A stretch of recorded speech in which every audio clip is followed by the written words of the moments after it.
Yeah. All right, guys, let's crack on. So, I'm going to talk about the soft skills of coaching to finish up the day. Going to look at why do you coach? Quite an open-ended, but it's quite a big question. Going to do a little bit, part of the assessment is just talking with your neighbour and having a little bit of a look at that and thinking a little bit more deeply than just turning up and going through sessions, but actually why do you do it? And going through a bit of a process of how you're reflecting, how are you getting yourself better as a coach? So, Greg's talked a lot today. His philosophy's come through a little bit. Evidence-based, you know. The science man in him likes to have it proven, and then he goes out and uses it. So, how are you guys thinking about your coaching? What drives you? So we're going to move through this. If you haven't heard of Coach Wooden, I highly suggest that you Google him and find out a bit more about him. Was voted the greatest coach of the 20th century in the States. Coached UCLA college basketball. They had a winning record, or one winning streak of 88 continuous games where they didn't lose a game. And the key thing about Coach Wooden, he never talked about winning. It was all about making his players better. And we'll talk a little bit more about Wooden as we go through. So I'm going to focus now on this idea of developing a philosophy. But really critical, guys, that if you're going to sell stuff to your athletes and get your athletes buying and you're going to engage with your athletes, then you've got to really know and believe in what you're giving to them. Lynn and I were talking about it yesterday, that you can't just drink a cup of passion and away you go. You've got to really believe in what you're doing so your athletes can see that he, she, that's what he stands for, that's what he's trying to do. I'm prepared to work with this guy. Some common traits around, and this isn't just about coaching, you look at really successful CEOs, leaders anywhere in any kind of society, these are common traits. So what is a coaching philosophy? Good little description there, that it's a rich description of what an individual really wants to achieve based on their values, beliefs and assumptions. Thanks, Sarah. So straight away, you've got to know what you stand for. First and foremost, personally, what are your core beliefs? Who are you? And how do you go about developing a philosophy? Guys, when I was a S&C coach, full-time with the Auckland Rugby Union, I was bigger, faster, stronger. That's what made me tick, and I thought if I did that was my role, everything was sweet. Since I've been in the role that I'm currently in, which is predominantly coach education, I've got a lot better understanding of exactly this, why you have to have a philosophy and how that relates to your role. So a lot of you working in those coaching teams with your S&C coaches, with your one cog of a bigger management team. If you are lucky enough to be the head coach, that's slightly different, but you've got to understand the context you're working in, and we'll talk about that as well. So, I'm going to talk just briefly here about what we talk about, the 3 P's of coaching. You need to have a coaching profile, and you build that, that's your experiences. Your experience foster your beliefs, that's your profile. Everything you're learning today is going into your profile over the weekend. All your daily experiences, that's the content that builds your profile. Out of your profile, you can start to build a philosophy. What is it you stand for? So if we think that novice coaches copy, good coaches adapt, great coaches innovate. So how do you take your experience bank and start to shape it and form a philosophy? And then once you've got a philosophy, you can work out what your process is to help create and adapt your philosophy. So there needs to be a process around what you're doing, guys. It's not just turning up drills for drill's sake, hoping things are going to happen. There needs to be a real process about what you're going to do. And then out of that, you get your results. So knowing yourself, that's where it starts, as we've talked about. Some key things there about being a motivator, a communicator. What are your values? Why do you coach? These are the questions that can be skipped over. They're quite, oh yeah, I sort of stand for this, and oh, I like coaching because I like helping people develop it. Yeah, but why? What is it about what you do? Why do you turn up day in, day out? Especially if you're an S&C coach or whatnot, you're always going to be in the background. There's no glory or whatnot, because ultimately that's the head coach. If you're lucky enough to work with a head coach that really empowers his staff, then within there might be some recognition, but ultimately you're just one part of that cog. So what is it that makes you turn up, stay behind, stay up late writing programs, wanting to help your people get better? And the hardest thing to do is to be brutally honest with yourself. Can you look in the mirror in the morning and genuinely like what's looking back at you?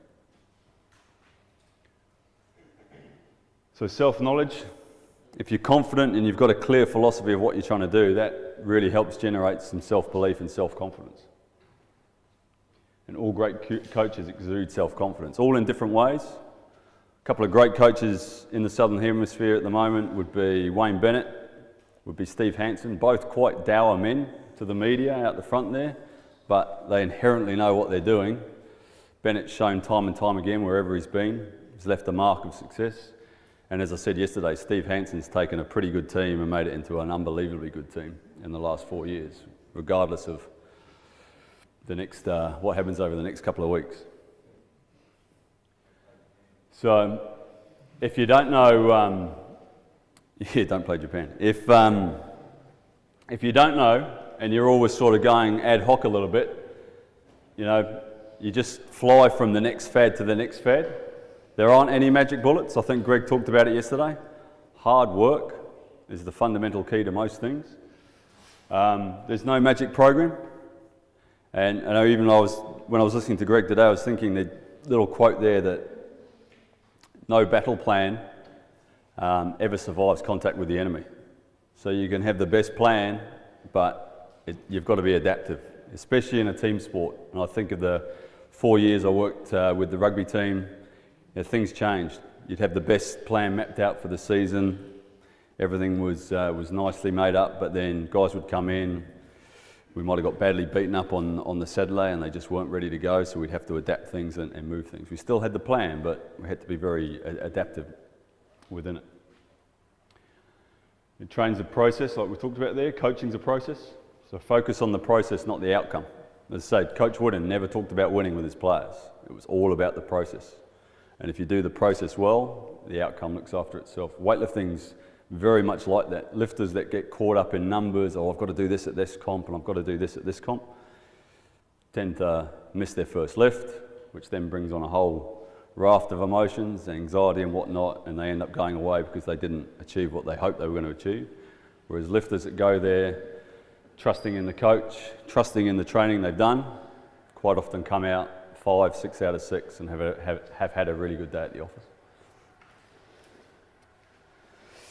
Being reflective is a really key point here, that you've got at the end of training sessions or at the end of the week, and we do this with a lot of the coaches that we work with. We use a template that there's 10 different sections to it. It's quite detailed, but are you reflecting on your training sessions, on your coaching sessions? Are you thinking at the end of it, did I ask the right questions? Were my athletes fully engaged? Did they give me 100% today? Could I have maybe handled this a little bit differently? So you're reflecting every time you leave the gym or leave the training field or wherever it is. Could I have done that better? If I didn't do this, could I have maybe done this to get this outcome? Ask the why question a lot. And the other thing there is, again, Lynn and I were talking about another coach, but generally, to me, coaching should be what you do, not who you are. And if you define your true core values and who you are, then you won't be defined by Johnny Bloggs, the S&C coach, or whoever it is, the weightlifting coach. First and foremost, you're who you are. Certainly, your kids don't worry about what you've done during the day. They just want mum or dad to come home and read them a bedtime story. So this is a basic example of just a reflective cycle. So what happened in the session? What are thinking and feeling, or what was I thinking or feeling during these things? You know, what was good, what was bad? What sense can you make of it? And then what could you have done better? What are you going to be your work-ons for the next time you do the session? And then it just starts all over again. You put a plan in place to do it again. So if you're constantly reflecting, not too much though, you don't want to be reflecting for too long, but you reflect that session, what went wrong, what went right, then you can have an action plan to move forward from there. Now I've put this in here, something we're doing a lot at the moment around, and I'm really reading a lot around what's the difference between leadership, management, what the good leaders possess versus managers. And the graph here, leadership's at those top three sections. It says, so vision is philosophy really. What is the big picture? Mental models, all that means is, how are you perceiving the world? You know, everyone's listened to the same talks over the 2 weekends, but everyone would have interpreted it slightly differently. So that's your mental models of what you've been hearing. And then your systemic structures of how you're going to go away and then implement it. So leaders operate there. They have a vision. They have clear mental models of what they want to do, and then they put systemic structures in place to help that all come together. Whereas management work in that patterns of behaviour, the operational stuff. So again, as a coach, are you seeing big picture? Do you know where you're heading? Do you have a clear idea of how you're going to get there? Is your process there? So trying to operate up here instead of down here. Classic case, Dale's not here now, but we did talk about it earlier. It was yesterday when Dale and Bruce got into their little discussion of Dale projecting a mental model of how he's dealt with physios in the past, and then Bruce firing back because, well, hang on, that's not how I see it. So, and then they strayed away into those patterns of behaviour stuff. I talked to where, you know, ideally, and then once they spoke after, they got back into that big picture of where should we have been, which is in the discussion up the top there, how can we actually make this better? So it's just it's a nice thinking tool. I say, if you can think blue sky, have the big picture in the, not just tucked away at the back, but front and centre, then you can get a better idea of where you're going, what you're hoping to do. So, again, because it's the end of the day, let's get you thinking a little bit. Just turn to the person next to you and ask, and I'll hand out these sheets while you do it, just ask yourself those questions. Or ask each other, why do you coach? 2 to 3 strengths, 2 to 3 weaknesses. And it's a question I really like, the last one there is, what does it feel like to be coached by me? If I went and spoke to some of your athletes, would they give me the same answer as that you give me?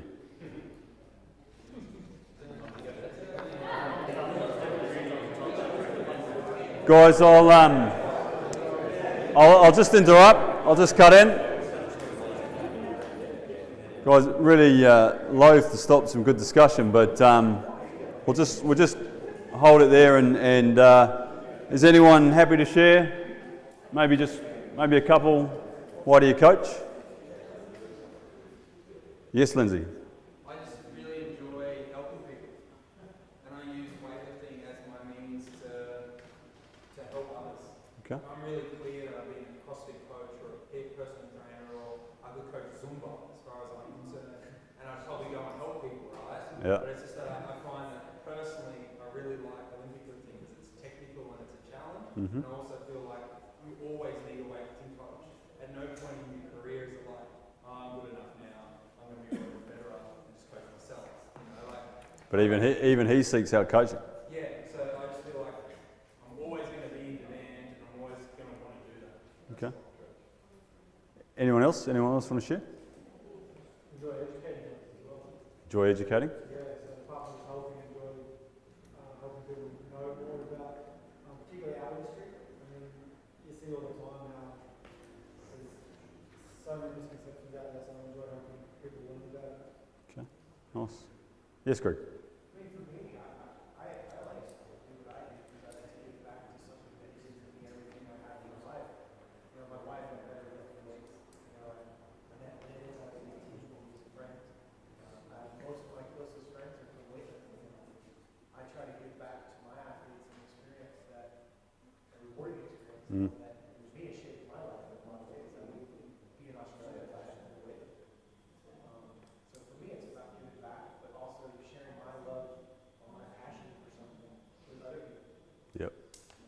It's that, Mike made a good point, we don't coach weightlifters, we coach people in weightlifting suits. It is about people, first and foremost. It's worth just reflecting, and Greg and I were talking just before, both on a similar sort of journey around how do we become better, understanding around this leadership, and what does that mean, but it's constantly reflecting. Your philosophy will change a little bit. I don't think it changed greatly. Lynn, you've been in the game about 50 years. Has it changed much? Your philosophy? I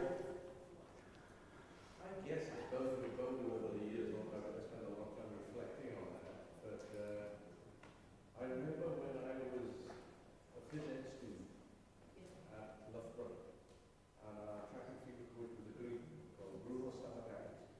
I'll never forget his words.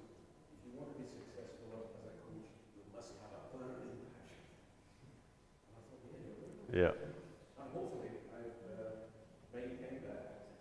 But guys, if you want to be a good coach, you've got to be ambitious too. It's no good sitting around and waiting for other people to do stuff. You take the ball and run with it. And there's nothing wrong with ambition as long as it meant, domination. But having some ambition is definitely one of that. Continually trying to improve yourself. You can only help you as a coach.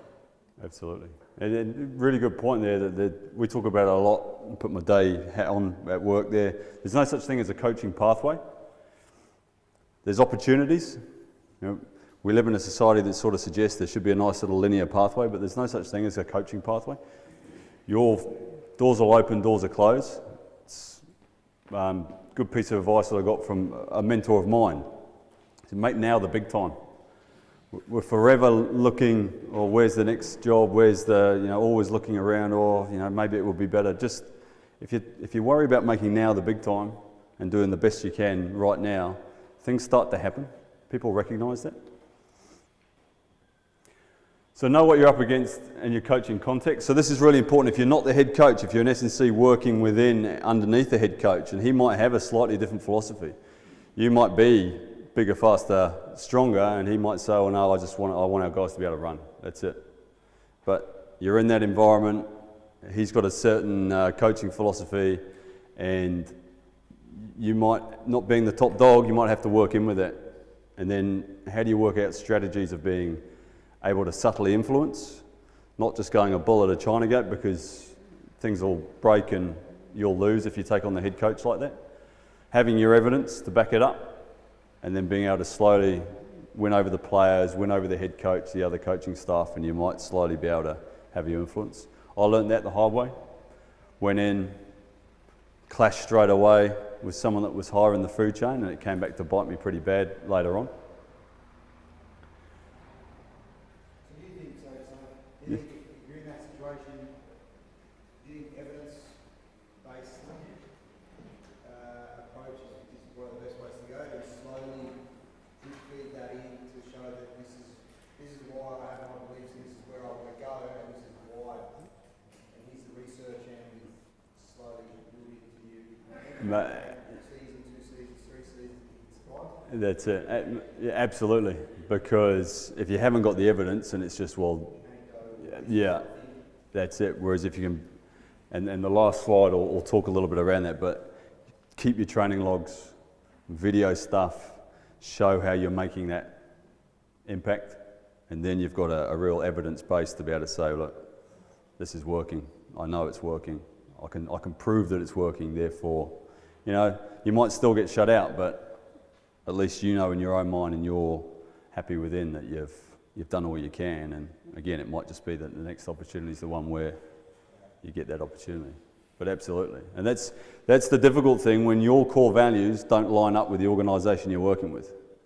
Then it becomes a real battle of, you've still got to pay the bills, you've still got to put food on the table. So how do you line those two along to make sure that you're happy in what you do? And then it might come to a crunch. You might be able to say, slowly strategise and work out a way of changing it, or it comes to time when you say, well, this ain't for me, I'm going to go in another direction. But yeah, you've got to have your evidence. So part of this as well is understanding your athletes, because You know, one, you might have your guiding principles and your key philosophy that is the backbone, but it's going to differ a little bit how you implement that with the group that you're working with. You know, quite different, the group of weightlifters I currently work with to the group of rugby players that I used to work with. I've still got very similar philosophies around certainly the way I coach my lifting and that sort of thing, but yeah, very different group. So you've got to just adapt to the athletes you're working with. Really key to profile who you're working with, understand who you're working with, get to know them, understand what makes them tick. And communication is a critical component of that. You've got to be able to understand your athletes. You've got to be able to talk to them. It might be a case of, you know, communication, not just verbal, might be non-verbal, body language, but understanding that when one of your players walks in, shoulders down, heads down a little bit, there's something wrong. Detecting those red flags, especially if they're trying to hide something. And then even if they're warming up, it might be that things aren't just looking right. So you can pick that up, you can talk to them and say, okay, well, we're meant to hit 90% today or 95%, but something's going on, we'll cut that back. So there needs to be a trusting there as well. It's a really good book. I'm halfway through it at the moment. Greg actually recommended it to me about 18 months ago, but I only just got round to picking it up and getting on with it. But Dr. Steve Peters is a psychiatrist. I guess he came to prominence working with the British cycling team. He now works with, I think, Liverpool Football Club, and he's done a whole raft of things in the English system there. But he simplifies the brain a little bit, breaks it down into 3 areas that you need to control, which is your inner chimp, the human, and the computer.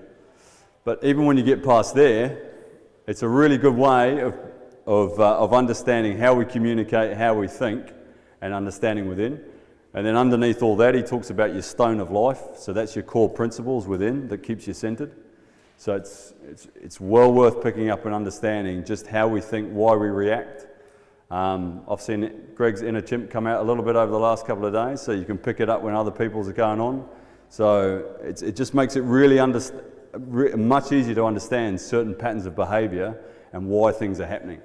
And then if you can start to understand why you're thinking in a certain way, it makes it a lot easier to react differently to certain situations or recognise situations and therefore react a little bit differently. So really, really well worth a read. So back to Coach Wooden. It took him 15 years to put this pyramid together. So it wasn't just whipped up one evening, 15 years, and it finishes there with the top box where he defines competitive greatness. And he defines competitive greatness as being at your best when your best is required, and your best is required each day. All this stuff's all over the web. Really worth getting on, having a look at it, and I'll read it out. So he surmises in the top right-hand corner there, success is peace of mind, which is a direct result of self-satisfaction in knowing you made the effort to become the best of which you are capable. That's all he ever asked of his players and his athletes. They reckon he was a Twitter coach before Twitter had ever come along. That a lot of study done around how John delivered, and everything was done in 140 words, 140 characters or less, pretty much. Short, to the point. Then he let his athletes go out, play, then he'd come back in again. Highly successful. Finished up in 1975, passed away, I believe, in 2010 at 99 years of age. He's actually got a TED Talk, which is well worth looking at as well. Really, it's all about the values-based method of coaching. Do I just look up him on TED? Mate, yeah, Coach John Wooden, it'll come up. Really easy to find on TED. Yeah. He's actually, I think everybody should watch it. Yeah.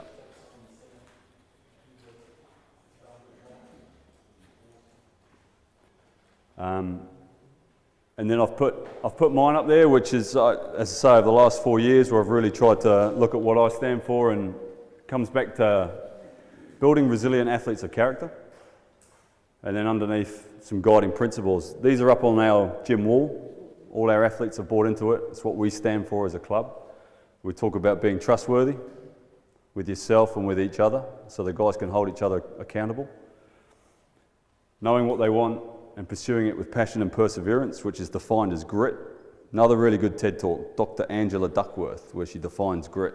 Well worth a look. 3 is believing in yourself first and foremost, and then your teammates. Out of that you're mentally tough and you're focused. And that one that I really like as well, that you make everyone around you better. But the way you go about your actions, the way you hold yourself. A really good example of that in New Zealand sport is the captain of the All Blacks, Richie McCaw. That even talking to players that I worked with before who've gone into that environment, they're just in awe of the bloke, about how he carries himself, how he goes about his training, everything he does raises that standard.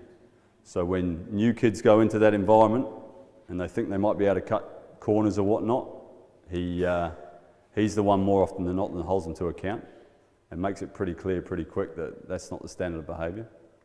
So it's, again, for me it's a performance edge for us that I'm never going to go down the special water route. So that's not going to happen for us in our sport. So how can we be the best that we can be in our chosen sport? And for us, I need an environment where, you know, the boys and the girls, they're amateur athletes. They're not getting paid for what they do. What's making them come back to do that 8th session on the week on a Saturday morning? What's driving them to come back? And we spend a lot of time defining what their vision is, what are their goals, what are they hoping to achieve, and then creating an environment to help them achieve that.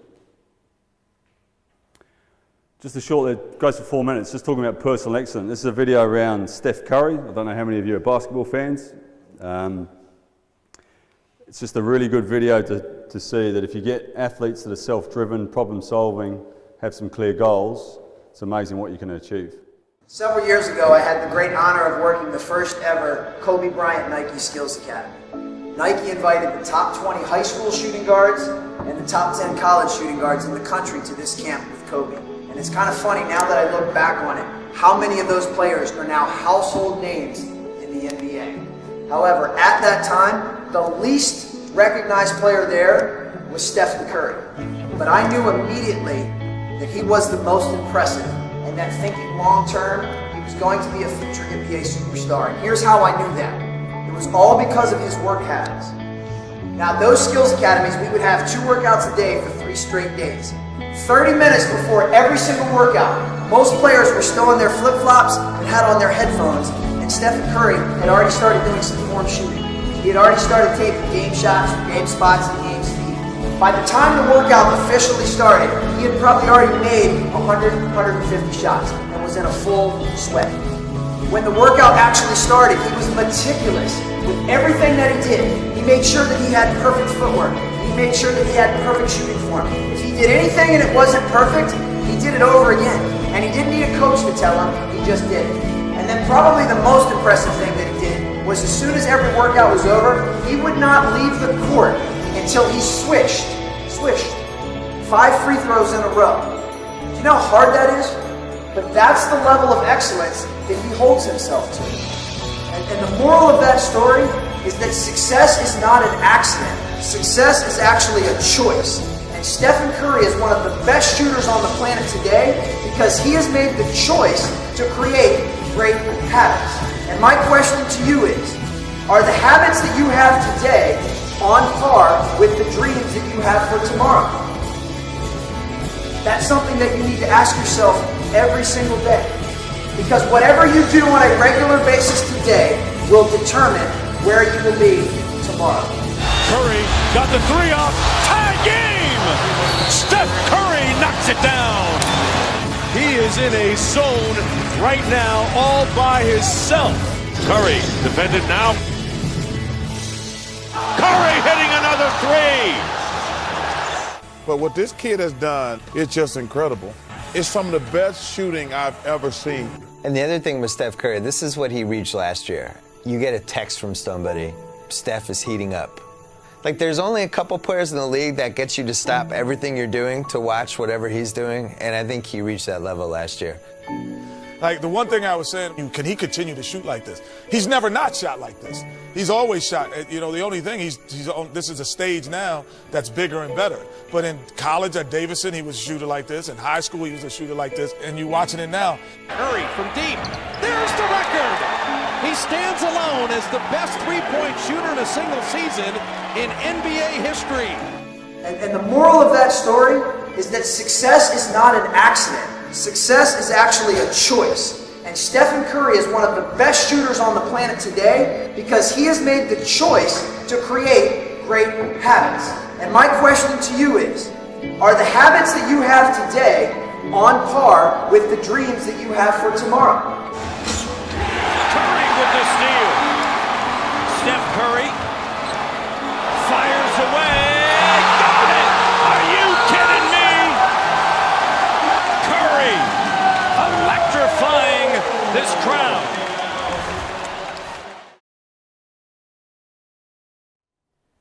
So again, the key theme is that success is not an accident. You work bloody hard all the way through from high school level, had a dream, had a vision, and Golden State took out the NBA this year. So imagine if your team of athletes are all prepared to buy into that, have got a clear goal and vision, how hard they'll put in. That's when you start to get great teams who can back it up year after year. That's why there's so few dynasties, because take away salary cap, all this sort of stuff, it's very hard to get a group of young men, women to buy into that big vision and then keep backing it up week after week, day after day, ultimately year after year.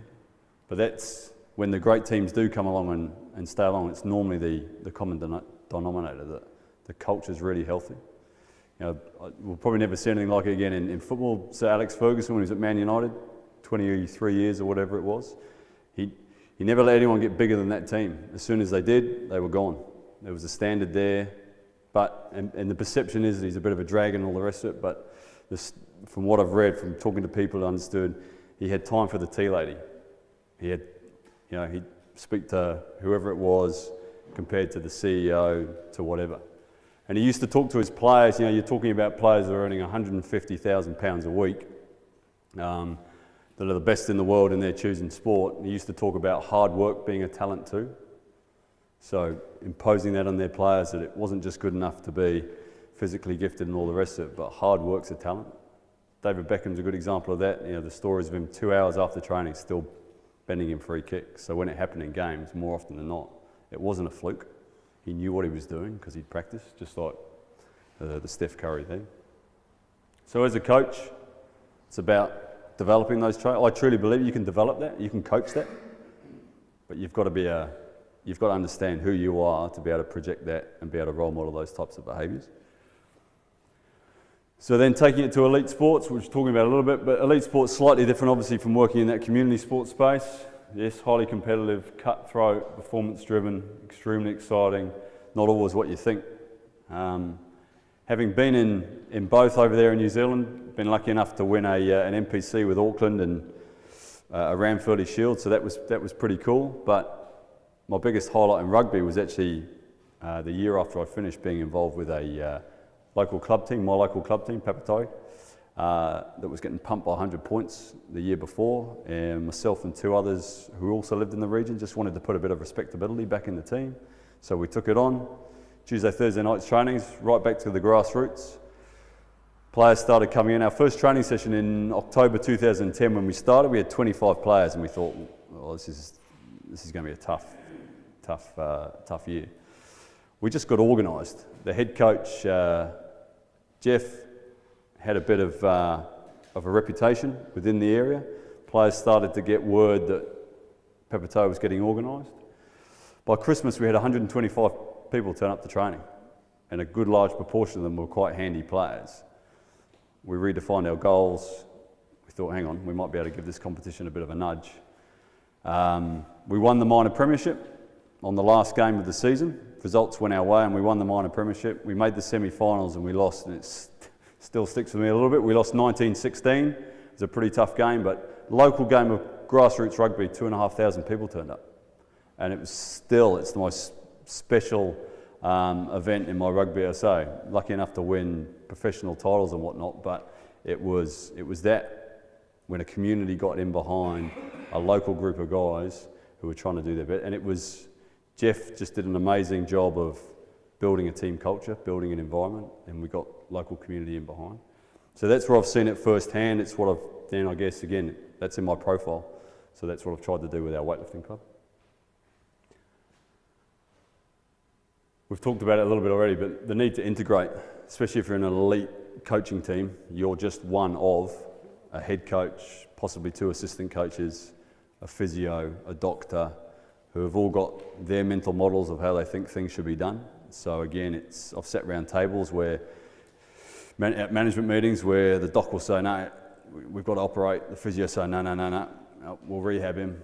We're here as S&C going, oh no, we need to be doing this. And if you're not all on the same page, then again, the athlete gets taken out of the middle and you lose track of where you're heading. So the team needs a clear direction, a clear vision.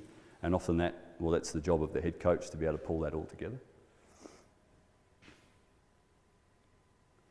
Really important as well, that especially if you're in professional sport, that someday you'll get fired or you'll not have your contract renewed.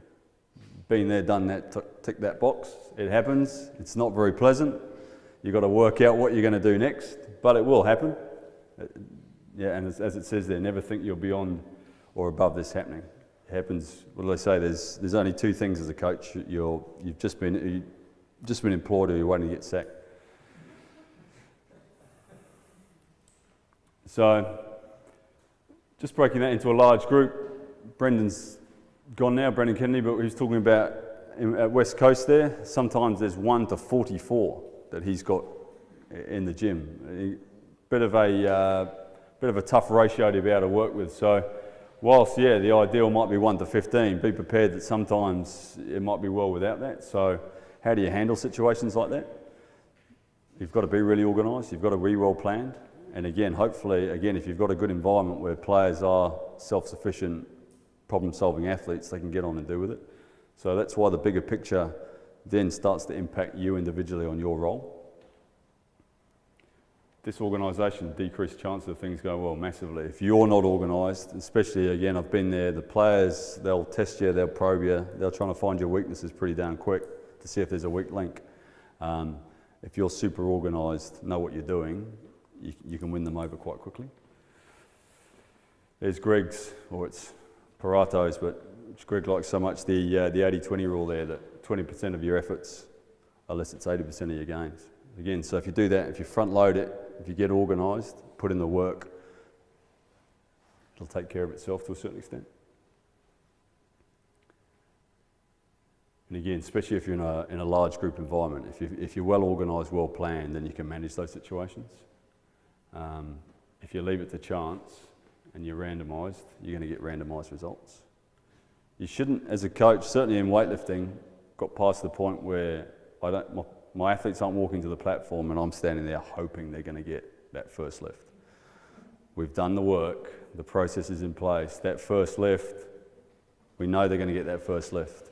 Maybe if we're on that 3rd attempt, going for a PB, going for something they've never got before, there's that element of doubt and their element of hope, but that's what makes the sport so exciting.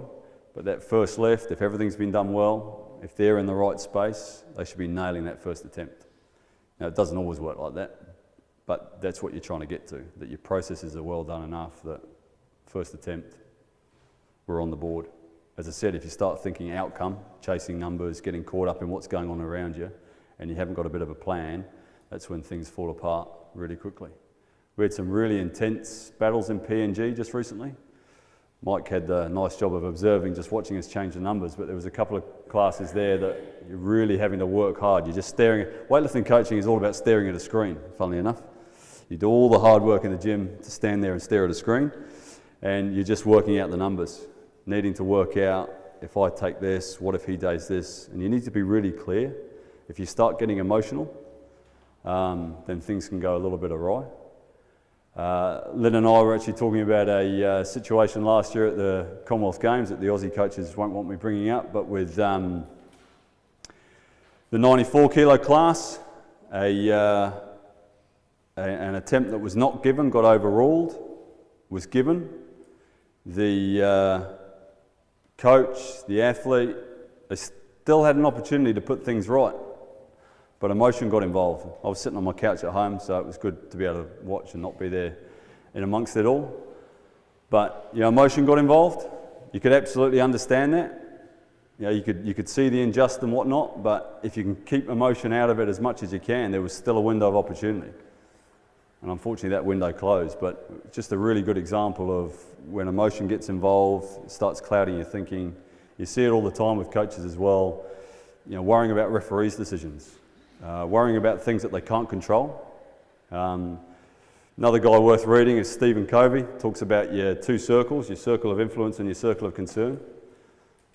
You just want to be worrying about things that you can influence and you can concern.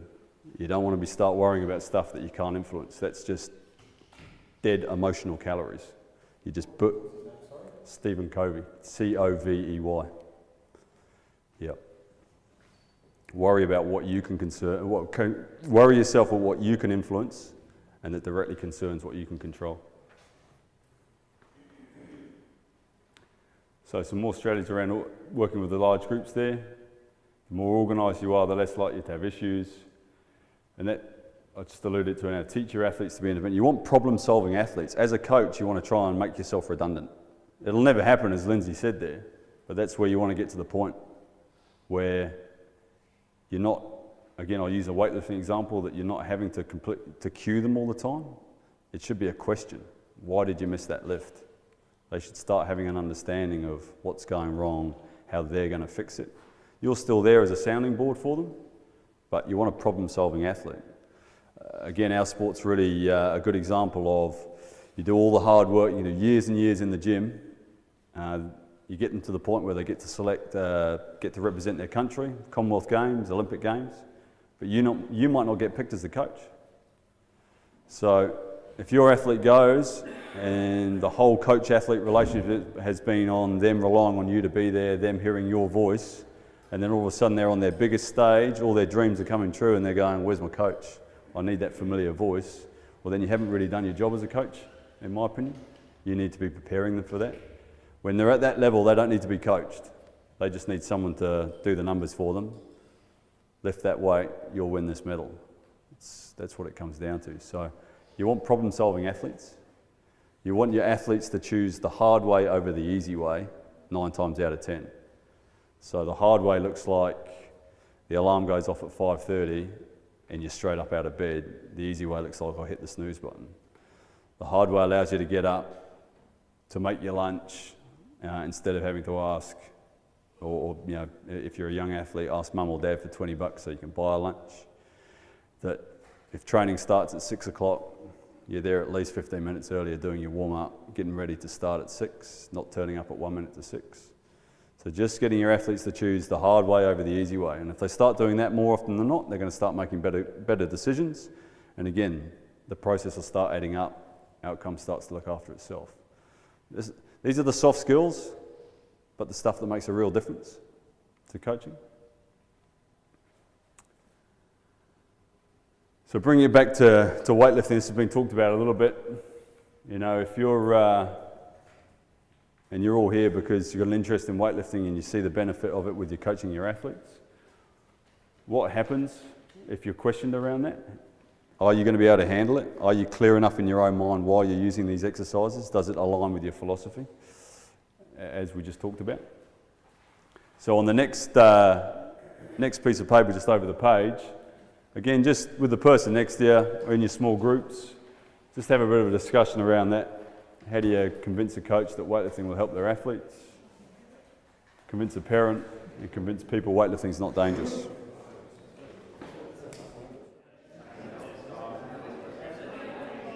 Guys, conscious of the time and whatnot, so just looking to wrap things up. The final slide there is just what we talked about before, about being really diligent around your record keeping, around all sorts of things, not just training, but facilities, personal. As I said, if you can develop even if it's a basic model to start with, but some sort of sheet that can help you with your reflections and injury. Just keep everything. again, it's your profile. It's what will work as your evidence if you need to help shape things moving forward. So, guys, just in wrapping up, any questions on any of this? Just your read list, is that going to be also added onto these? The whole weekend, all the slides are going to be sent to us, right? And within the 90 days? Was it in 90 days?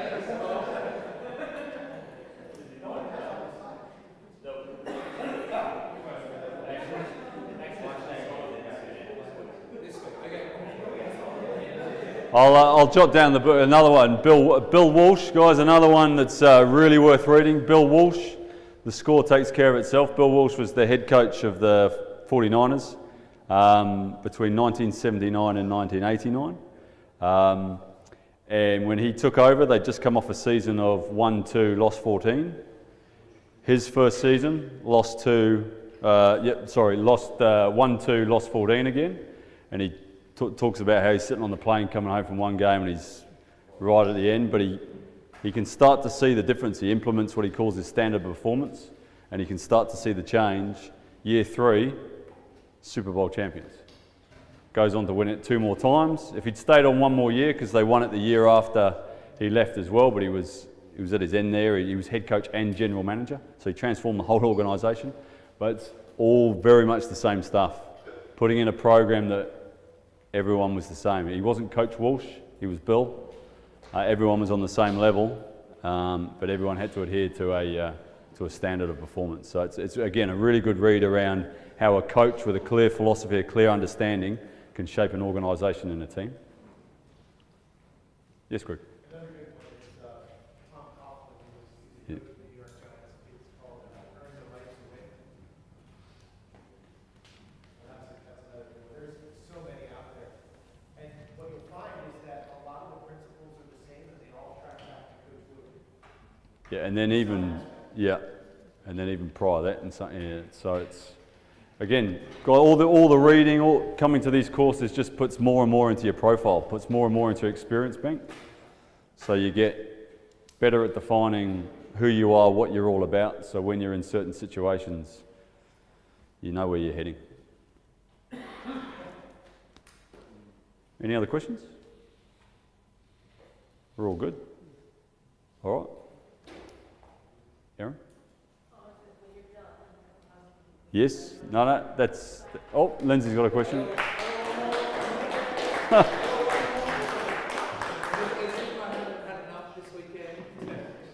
just read that there in the large group management. That's something that I deal with because I've got a lot of people to look after.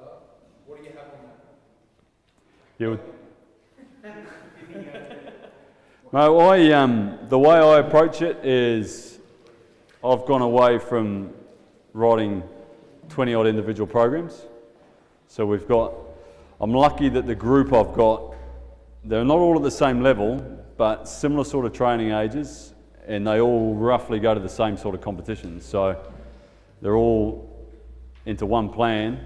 There's still obviously individual variants after that, but then the expectation is that when they come in, you know, I'll normally pair them up, or they'll gravitate, the senior boys especially will gravitate to who they train with.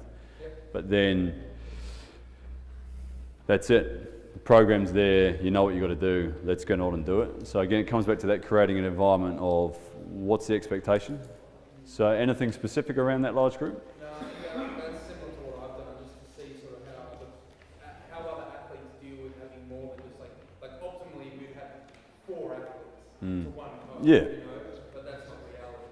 No. So how do we deal with large groups and just putting which is what similar stuff, creating a main template and then creating individualized bits of that template. That's it. And like I talked about a little bit yesterday, that easy when the kids come in, that they draw your attention, and yet, you know, so I got Joe and Sucky at the end trying to snatch 140 plus. Even though they've got a fair idea of what they're doing, I need to be looking at what they're doing as opposed to get sucked over here. So it's being diligent, not again coming into the gym, especially easy when you've had a tough day and whatnot, and you just think, oh, park up a little bit.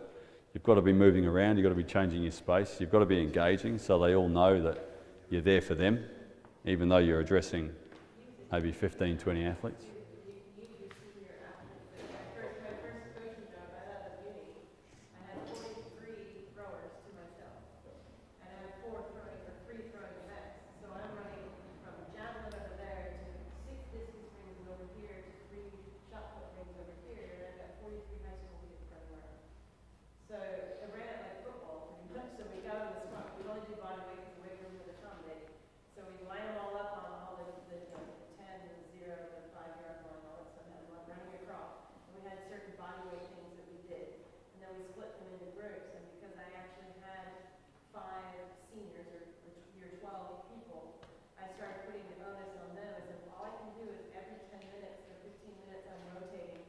And so I had myself on a timer, and I'm going through, I give them each the workout, and then I'm running around like a chicken with my head cut off for 2 hours while they're, and basically once I leave, then the onus is on the senior members to make sure they stay on task. They aren't going to be there to correct everything, but I started doing training where I do partner training, so that the person that's immediately behind the person in the room is looking specifically for, in this case, like foot turn and knee drive. And that's all they make comments on. So when they see it or don't see it, they tell that person in the ring when they do it, so that because they throw 2 or 3 at a time, that they can fix it, and then they run out and get theirs, and the next person comes in, and that person now watches their foot turn and their knee drive until I can get there. So I mean, it wasn't the ideal, but you have to make do. Yeah. You know? So then it would actually start doing more onus on my senior members of the team. Yep. And then they were basically starting to also crack the whip, so then it was kind of nice that I wasn't the only me out there.